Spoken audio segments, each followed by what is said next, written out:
thing about the Egyptian plane is so explosive, and presenting this to the public, I don't know.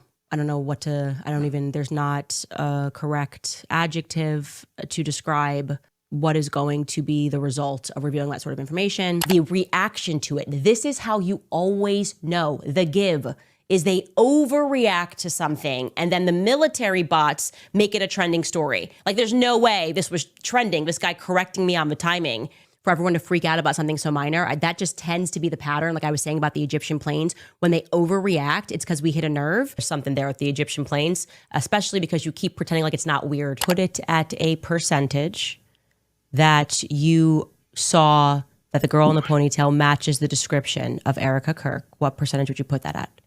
That's 95 to 99%. That was that person.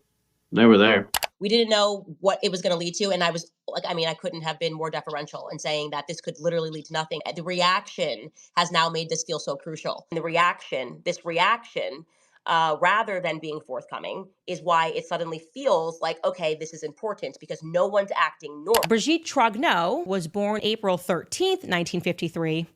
Ironically, the same date that the MK-Ultra program came into existence. Speaking of MK-Ultra, the first book we're going to be reading is Chaos, and some of those themes may be relevant as we go along with this series. They would experiment psychologically through isolation, through drugs, LSD, drugging people. Emmanuel Macron spent a ton of time isolated throughout his childhood, and then also recognized that the majority of the documents pertaining to that program were destroyed.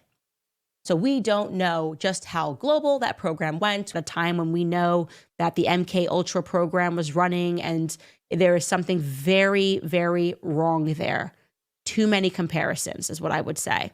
But he randomly includes in this lawsuit that I bring up MK-Ultra. Why are Brigitte and Emmanuel upset that I mentioned that on episode 2 of this series? The series is about your wife having been born a male. Why is it that triggered the couple, seriously? And I watched the footage, and I'm going to tell you what I saw. And to the people specifically, the people that are in the military, people that know weapons, I'm telling you this because you might be able to add more color or more clarity here. What you would expect to see. There's no blood from the back. There is no blood. So I think a lot of people were wondering whether or not that bullet pierced and went out the back. So I'm very confused. I'm very confused, not by what I saw, but what I didn't see.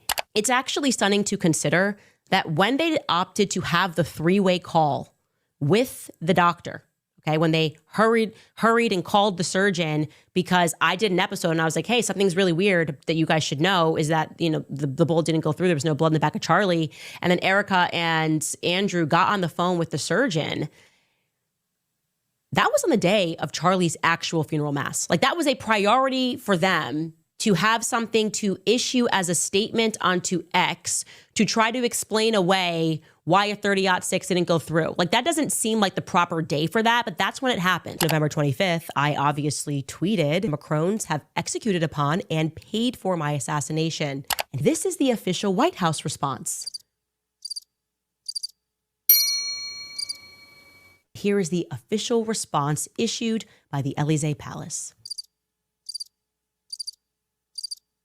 Nothing.